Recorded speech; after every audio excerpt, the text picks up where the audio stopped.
Despierta un gigante. El astillero Río Santiago de Ensenada es una empresa estatal con 3.000 trabajadores. Peligra su continuidad por la política de Macri y Vidal de desfinanciarlo. El jueves 23 de noviembre paran y marchan a La Plata con otros gremios en defensa de la fuente de trabajo y contra la reforma laboral. El astillero, emblema de la industria naval argentina, otra vez en lucha. Entrevistamos a dos dirigentes históricos de los obreros navales, José Negro Montes y Miguel Lago, ambos militantes del PTS, que nos cuentan pasado y presente del astillero Río Santiago. La lucha del astillero tenía repercusión a nivel nacional en el sector obrero fundamentalmente, ¿no? El hecho que apareciéramos toda la semana marchando a Capital, habíamos entrado a la Bolsa de Comercio como una manera de denunciar quiénes eran nuestros enemigos y que seguíamos movilizados en la calle. Entramos a la sociedad rural. Un día que aparece en algunos videos dice Duro Cepíteto contra Caballo. La intención es marchar por la calle Florida hacia la sede de la Sociedad Rural Argentina. ¡Vamos! ¡Vamos! La intención es exponer ante el directivo de la Sociedad Rural Argentina sus reclamos. La puerta está cerrada, no se permite el acceso.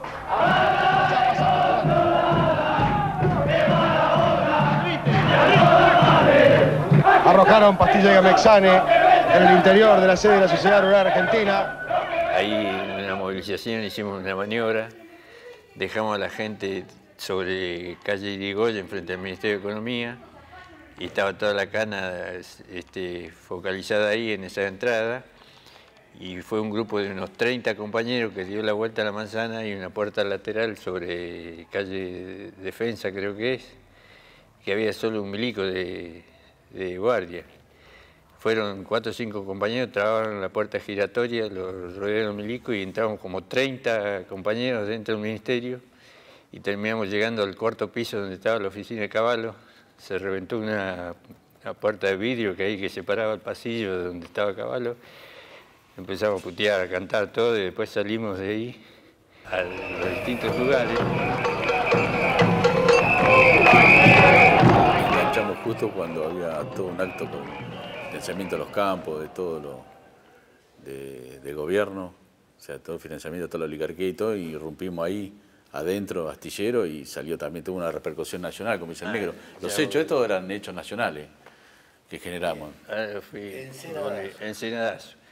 Y nosotros en la asamblea, viendo que la repercusión que teníamos, también éramos conscientes, y yo creo que los trabajadores de base también, nosotros desde la Marrón planteamos la necesidad de retomar las tradiciones de lo que fueron las coordinadoras en los 70, partiendo de esa experiencia, planteamos la necesidad de hacer un plenario regional abierto de delegados, activistas, las agrupaciones, que por el sentimiento y la ubicación que tenía la base en ese momento se aprueba la moción nuestra y se forma. En realidad la formamos nosotros con la mayoría de las agrupaciones de izquierda que tampoco las terminamos arrastrando a esa política. Empezamos a recorrer las facultades, las comisiones internas, los cuerpos delegados de todos los sectores. Era una comisión del cuerpo delegado y activista. Y activistas. Porque llevamos activistas de los sectores a recorrer la universidad, de asamblea en todo.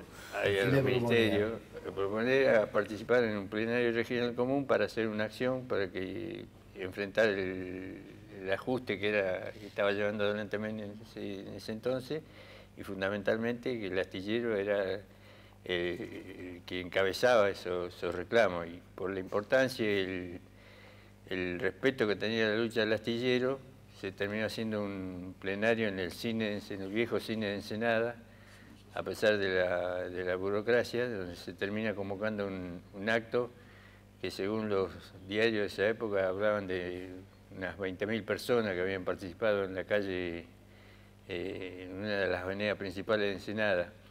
Pero la importancia no era solamente eso, porque vinieron delegaciones de ferroviarios, de las distintas seccionales. Vino una delegación de Somisa, de 400 trabajadores de Somisa, porque nosotros... de San Nicolás, que es de San Nicolás.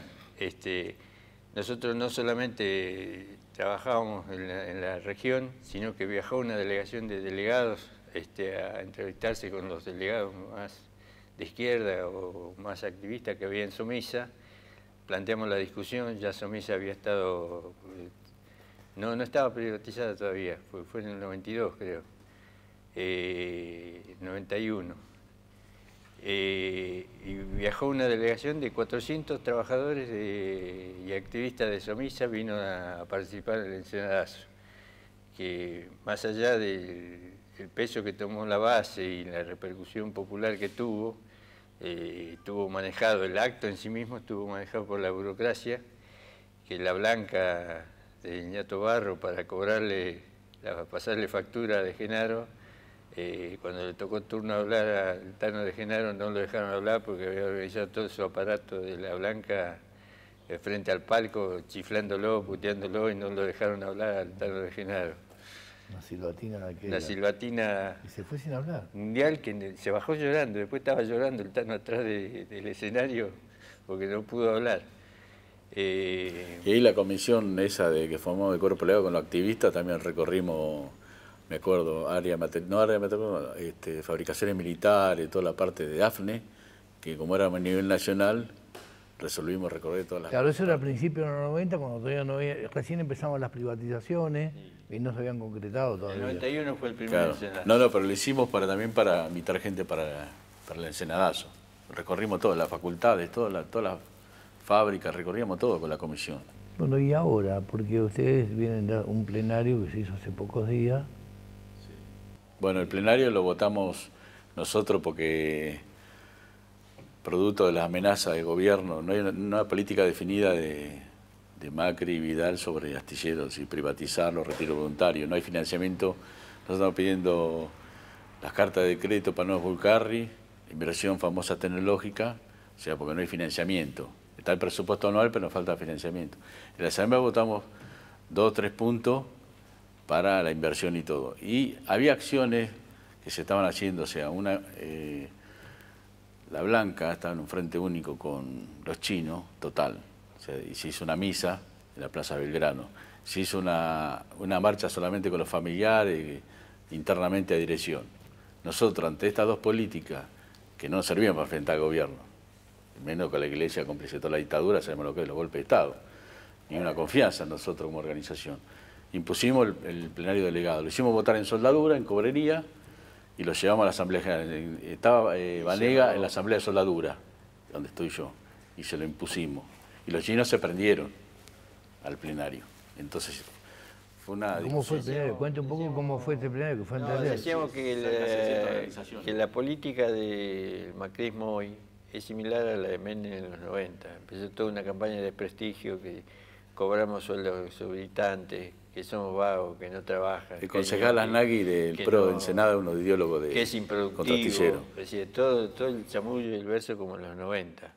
Dijimos, esta película ya la vimos, hagamos lo mismo que hicimos en los 90, así como un plenario regional para rodear de todas las organizaciones como lo hicimos en los 90, eso como quedó en la memoria histórica de los trabajadores, esa experiencia del Ensenadazo, cuando se propuso en la Asamblea General, se aprueba y la burocracia se ve obligada por las circunstancias, también porque ve que la campaña era bastante dura en contra del astillero, de convocar, primera intención de hacerlo con solamente los sindicatos, es decir, ya nos juntamos con 40 sindicatos para organizar el Ensenadazo, y terminó habiendo el jueves 9. El jueves 9 terminó habiendo un plenario regional de delegados en la que participaron alrededor de 600 compañeros,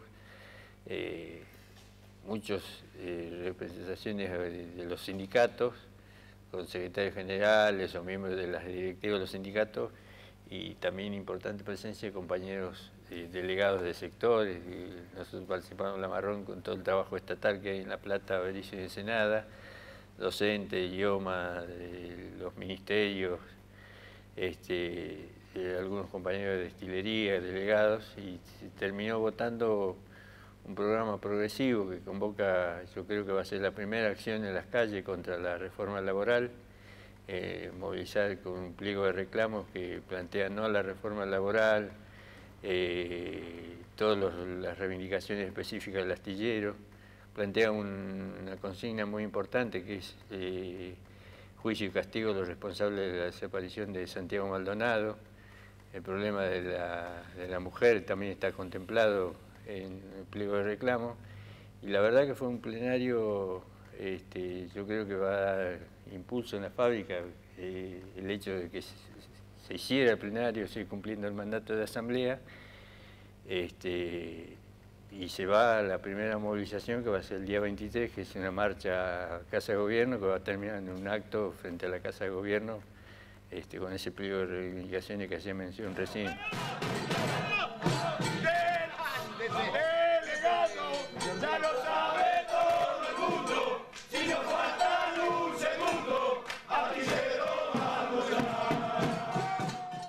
Lo que él contó de lo que fueron la lucha en los 90, y ahí ya te vimos en varios de los videos que está con el megáfono dirigiendo las movilizaciones, y digamos, ¿por qué fue tan emblemática el astillero frente a otros?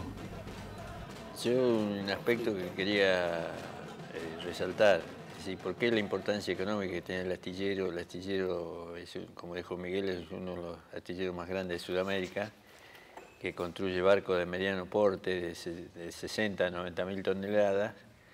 La única industria pesada que hay en el país, porque en el astillero se construyeron las turbinas para las centrales eléctricas de todo el país, el domo de la central nuclear de Atucha se construyó en el astillero, o sea que desde el punto de vista económico tenía una importancia muy grande el astillero, por eso... ¿A cuántos trabajadores llegó? El astillero en los 70 llegó a tener cerca de 6.000 trabajadores en planta y trabajaban en las compañías contratistas unos 3.000, o sea que antes del golpe había cerca de 9.000 trabajadores, de los cuales quedaron reducidos después de la dictadura del 76 a 2.700 y habían dejado de funcionar las cooperativas.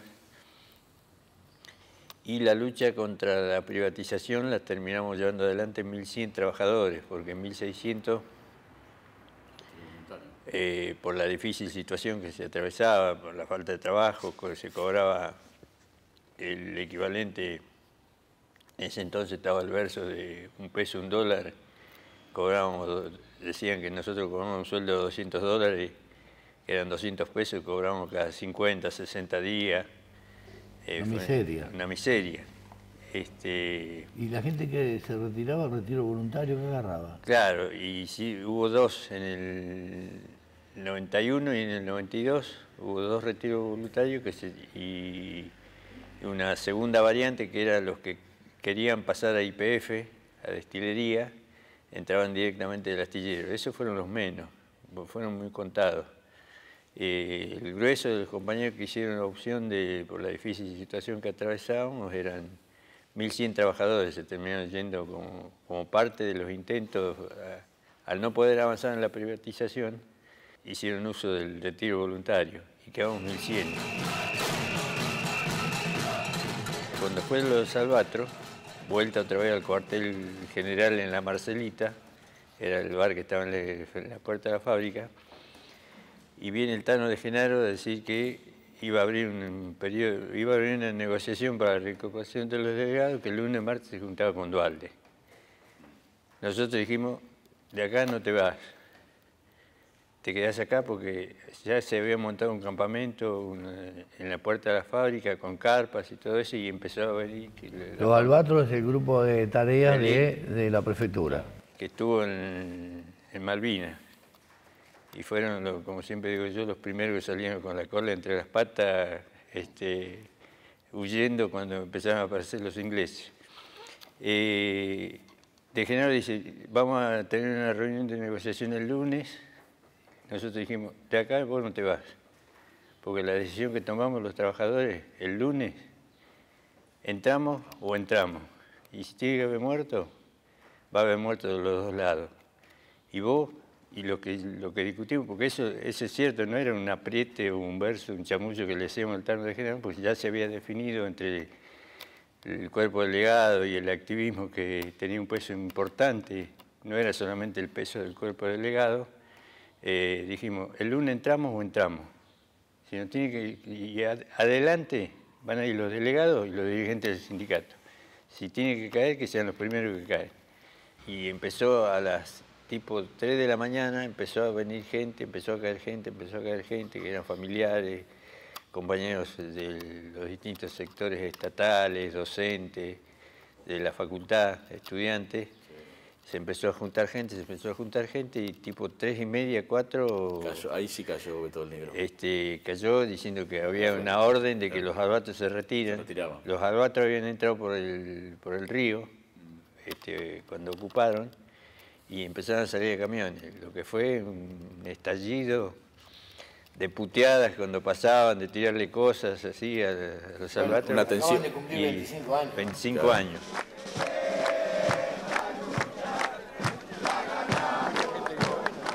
A continuación vamos a proceder a entrar al astillero. Invitamos a las familias a acompañar aquí en la puerta y saludar con alegría esta nueva conquista de los trabajadores del astillero. Y bueno, muchachos, el astillero es nuestro. ¡Vamos! La pregunta que se va a hacer cualquiera que escuche esto va a decir, pero ¿por qué el astillero resistió tanto? La clave para mí son dos aspectos. Uno, la importancia que tenía el astillero desde el punto de vista de su tradición histórica de combatividad y de lucha. No es casual que, para mí por lo menos, es la fábrica que más despedido y que más desaparecido tiene en todo el país. Nosotros, a los 30 años del golpe, cuando hicimos hacer un homenaje a los compañeros desaparecidos de la fábrica, pudimos localizar con datos fehacientes de los familiares, de documentación y todo, alrededor de unos 40, que es lo que está el monumento en homenaje a los compañeros desaparecidos dentro de la fábrica. Y lo otro es que, por lo menos dentro de ATE, hay dos sectores que tienen una organización de base que no existe en el resto del gremio, que es la organización de delegados por sector. El astillero llegó a tener alrededor de 60 delegados titulares y unos 30 o 40 subdelegados. Después de la caída de la dictadura, cuando vuelve la actividad sindical en el conjunto de los gremios, en el 84 se abre la renovación sindical, digamos, en el gremio, se va a elecciones, gana la Verde. La burocracia quería... la Blanca es un desprendimiento de la Azul y Blanca. La Azul y Blanca es un sector que fue colaboracionista de la dictadura, que entregaba, armaba la lista, fueron parte de los que entregaron a muchos de los compañeros desaparecidos. Y la Blanca surgió como un desprendimiento de eso frente al desprestigio. La Blanca era Marín, el que está procesado. No, Córdoba era Azul y Blanca. La ruptura era el Ñato Barros y Marín. Y Marín. Marín, que es el que está jubilado, procesado y está expulsado del gremio. Expulsado del gremio. Por entregador. Claro. Y la burocracia de la Blanca, que actualmente dirige el sindicato, quería elegir un delegado cada 100. De Genaro había ganado el gremio a nivel nacional, y con la presión que teníamos no solo de las agrupaciones de izquierda, sino del conjunto del activismo, por el proceso que venía en la fábrica de volver a ponerse en movimiento, se logra imponer la elección de uno cada 50. Eso hizo que fuera uno de los sectores de ATE que la mayor cantidad de delegados de base tenía, y el otro sector que mantenía ese tipo de organización era en Río Turbio, en los mineros de Río Turbio. Son los dos únicos sectores que mantenían la organización de base, que era el cuerpo de delegados de sección. Claro, porque lo que en ATE se organizaba por junta interna, que se elegía por lista, y una lista cerrada, y que podía ser todo un mismo sector o lo que fuera. Eran todos. Pero ustedes en algún momento retrocedieron de ese cuerpo delegado que se conquistó a principios del 85. Lista sábana. Y pasaron, claro, el cuerpo delegado tradicional por sector pasó a ser... Eso fue uno de los... cuando fue el despido de los 13 delegados, que fue uno de los conflictos más importantes. Del año 95. Del 95, que despiden a 13 delegados, en los cuales estábamos la mayoría en el delegado de izquierda. Los 4 compañeros que éramos delegados y subdelegados de la Marrón estaban despedidos. La única agrupación que no había despedido era de la Azul y Blanca, porque inclusive la Blanca estuvo despedido. Pancho Banega, que es el secretario general actual de ATE Ensenada, fue uno de los despedidos. De los blancos no me acuerdo quién eran. Cárdenas. Petete Cárdenas. Menos de la Azul Blanca estaba toda la izquierda, estaban los chinos, estaban el PO, la Verde de Genaro también tenía despedido. Y se fue una huelga durísima de una semana aproximadamente, donde se impuso, primero con complicidad de la Azul y Blanca y la conducción de la empresa, no nos dejaban entrar los delegados despedidos. Y ahí fue un hecho importante que marca el peso que tenía la organización de base, el cuerpo delegado de sector, que nosotros éramos, no solo estábamos afuera los 13 delegados despedidos, sino que había alrededor de 200 compañeros suspendidos, y esos 200 eran parte del activismo más duro que había en la fábrica en ese entonces. Estábamos cerca de 300, 400 personas a la puerta tratando de entrar, estaba la policía en ese entonces adentro, además de la vigilancia que tenía el astillero, y en un momento empezamos a sentir cánticos de adentro de la fábrica, y vemos, en ese entonces era distinta la entrada como está ahora, vos veías a unas 5 o 6 cuadras, veías la calle que tenía acceso al astillero, y empezamos a ver que venía una marcha de todos los compañeros que estaban dentro de la planta. Los delegados empezaron a hacer asamblea en las secciones, porque hay un grupo de delegados que va adentro que no estaba despedido. Pero entonces, la clave fue el y estaba Cadeli, que era de ATE Provincia también. Entonces lo empretaron a Cadeli, lo trajeron de las narices y vinieron como sectores. 1000 compañeros a la puerta. Hicimos una asamblea. Soldadura y cobrería. De cobrería, Felipe Villarreal, el Perro Rochi, que eran el sector más duro del activismo, y con otros compañeros de soldadura.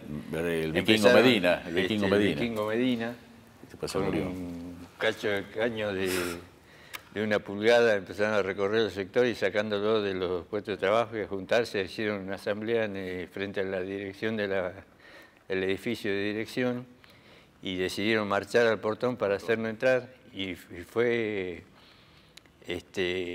un hecho muy emotivo, ¿no? Porque vos veías que venían desde adentro, y fue cómico porque estábamos los 400 que estábamos en la puerta y venían unos 800 marchando, la cana que se empezó a abrir, se puso a los costados, abrimos los portones y entramos todos juntos y se hizo una asamblea.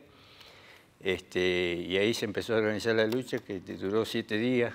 El día lunes, que hay una reunión decisiva en el Ministerio de Trabajo, si esa decisión es contraria a los intereses de los trabajadores, es decir, la no reincorporación de los 13 delegados, se van a comprometer acá, públicamente, en primer lugar, frente a los trabajadores del astillero y al resto de los trabajadores que nos acompañan, en lanzar un paro regional y en discutir la posibilidad de lanzar un plan de lucha para unir a todo el movimiento obrero. Y nosotros en ese momento hubo una conciliación de las partes, en una parte, que nos informaron en una reunión de delegados en ATE Provincia, donde reincorporaban a los delegados ligados a la burocracia. O sea, éramos 3 delegados, había de la Verde, de la Blanca y de la Azul y Blanca. Y los compañeros de izquierda, que éramos 6 compañeros, eso, calculo 6 si no me equivoco el número, quedamos afuera. Entonces tuvimos una información de que quedamos despedidos, no nos iba a recuperar. En ese momento fue un debate que dimos ahí con De Genaro, donde prácticamente estábamos en el horno. Y bueno, en una acción nuestra políticamente, nosotros como agrupación partido resolvimos amenazar al máximo dirigente, a De Genaro, que si no entrábamos los compañeros despedidos, los compañeros de izquierda, le iba a rodar la cabeza de Genaro. Como me recuerdo, la anécdota es que vos lo agarraste de Genaro y dijiste, si la lucha la perdemos porque la fuerza nuestra no da, yo me la bancaré. Pero si alguien nos traiciona y mi hija es chiquita, que no sé si es la que está trabajando en Astillero, Sí, Vicky. que hoy está trabajando en Astillero, si mi hija chiquita llega a pasar hambre porque a mí me despiden, porque me traicionan, yo me voy a cargar a uno. Era un mensaje directo. La de Genaro, sí. Lo hicimos por varias vías. Bueno, entonces digo, eso entonces, no, y de Genaro entonces le pregunta al negro, cuando vos salís, luego termina, le dice, che, porque lo conocía, de confianza, buscar de Genaro, decía, negro, este pibe, no te recordaba de nombre, o no sé si dijo Lago, ¿de qué sección es? De la más grande, de soldadura, son más de 120. Y ahí cerró. No era de pintura o era de un lugar, No, son 20, 30 laburantes. Digo, Los sectores más grandes, sí. Y eso fue una pluma, Sí. siempre lo recordamos así, fue la pluma donde lo llevó al tipo a no traicionar, porque siempre hay algo que desequilibra. Eso se da cuenta que había un sector de 120 que vos eras el delegado, Sí, que iba a que se iba a responder. pudrir. Eso era Sí. por distintas vías, porque yo recuerdo que a partir de ahí empezamos a recorrer los sectores con la burocracia y estaba el turco Sadaba, que era un histórico, un trabajador histórico del astillero que había sido detenido en los 70, estuvo muchos años preso y cuando lo liberaron volvió a trabajar un tiempo en el astillero y era uno de los dirigentes de lo que es hoy ATE Provincia. Claro. Y era un tipo honesto, digamos, más allá de la ubicación que tenía en ese momento, que yo me acuerdo que lo agarro, Turco Baní, le digo, lo abrazo, íbamos a la recorrida, le digo, ¿sabés lo que dicen los compañeros? Que si uno solo de los delegados queda afuera, a la azul y blanca la cuelgan en la grúa, ¿cómo se llama? La que está en el muelle. La 250. La 250, que es la grúa más grande que levanta 250 toneladas. Que a todos los de azul y blanca lo van a colgar la grúa. En realidad no era decir la azul y blanca, era A los verdes. A los verdes. Increíble que hicimos nosotros, porque en una parte había una asamblea también de estas generales, ¿viste? Cuando nos echaron, que la hacíamos con Cabrera, que era el burócrata de ATA Ensenada de la azul y blanca, que dirigía el sindicato, no era la blanca. Entonces yo siempre tenía un saco largo de corderoy y tenía una radio siempre en el bolsillo. Entonces pasaba así, un día paso, estaba Vanega, estaba lo que estaba en parte del sindicato, y le pego así con la radio, y me hace así con la mano, y dice, ¿qué tenés? Un caño. Un caño tengo. Y estaba Secreti. Secreti siempre se acordó de esa. Y salió Secreti y toda la blanca, dice, como que yo estaba armado, ¿viste? Tenía una radio. Pero dice, sí, estoy armado, hijo de puta.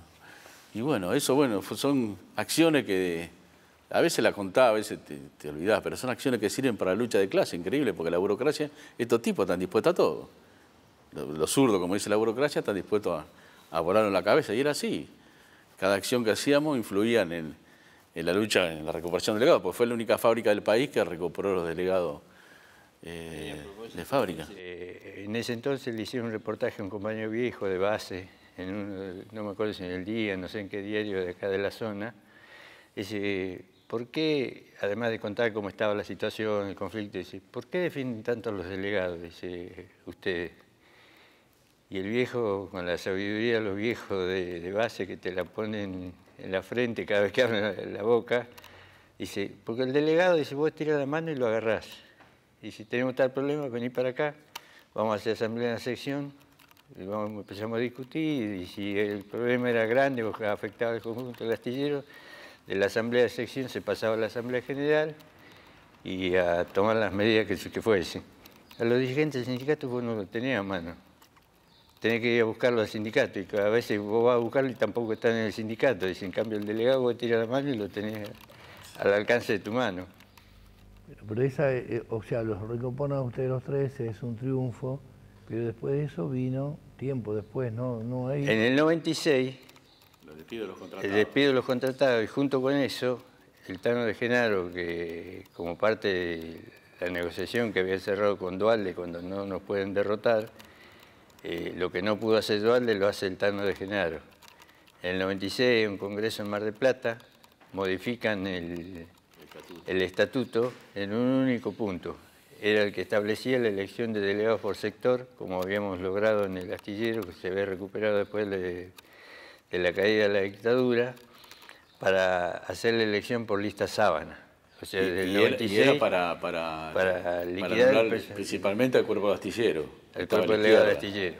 ¿Me entendés? Por el más combativo, que hacía asamblea de secciones. Muchos lados de ATE no hace asamblea de sección, consensuaba. Había delegado, pero entonces viene la lista sábana, entonces la mejor oportunidad es dejar afuera a la izquierda. Entonces fue una lista sábana, después hubo 2 elecciones paralelas, pues nosotros llamamos elecciones por secciones.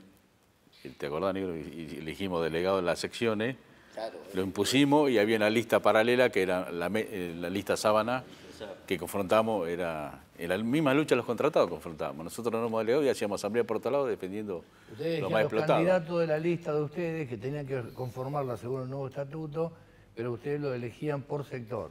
Por sector. Esos eran los precandidatos que iban a incorporar en la lista de ustedes. No, pero nosotros antes de eso hicimos una elección que se le impusimos a Anjudovich, de la Ciudad Blanca, que estaba en el sindicato. Hicimos una elección por sección. Y ATE Nacional, que venía cedo a la Asamblea, de la lucha política de tema, lista sábana, que estaba Pachuli, con Vanega y todo, en la lista sábana, no por sección. Y confrontábamos más la lucha con el Negro y todos nosotros, como la lista marrón, contra el sector más explotado de los contratados, que lo habían despedido para dividir la fábrica. Y nosotros nos montamos con los contratados, impusimos asamblea de general, hicimos marcha a casa de gobierno. El contratado siempre fue, no tiene sindicato, no tiene gremio, no tiene filial, no tiene nada. Y es la primera vez que echan a los contratados y nos paramos acá y dijimos, no, vamos a luchar por algo que nos pertenece, que son los derechos del trabajador. En la lucha esa concreta no entraron, pero como se reactivaba el astillero, claro, al pasar entraron a laburar. Te iba a comentar eso, yo decía, ¿cómo se puede, por ahí algún compañero puede decir, por qué si había tanta combatividad, tanta importancia el cuerpo delegado, por qué pudo hacer esa maniobra de Genaro? Tenía que ver esencialmente con que veníamos desde los 90, así 4 o 5 años peleando en condiciones desfavorables. Fue durísimo, así, no solo porque cobrábamos cada 60 días, nos cagábamos de hambre, se cagaban de hambre los compañeros. Nos tuvieron un año como parte de los intentos de desmoralizarnos sin trabajar. El astillero parecía la colonia de Monte de Oca. Entrábamos a las 7 de la mañana y veías 1000 tipos dando vuelta por la fábrica sin hacer nada. Veíamos compañeros caminando por el muelle con la cabeza gacha. Muchos compañeros con problemas psiquiátricos, compañeros que perdían su familia. 3 compañeros se suicidaron, 2 dentro de la fábrica. Y yo creo que eso, frente a la perspectiva que se abrió después del 95, de que se empezara lentamente a reactivar el astillero y que se empezara a trabajar, el barco que había estado paralizado casi 7 años, eso llevó a que los propios viejos, que eran los que estaban a la cabeza de defendernos, nos decían, Negro, ustedes están adentro, lo que importa es eso, que ustedes están acá adentro, los tenemos adentro, no quedan despedidos, no se puede más.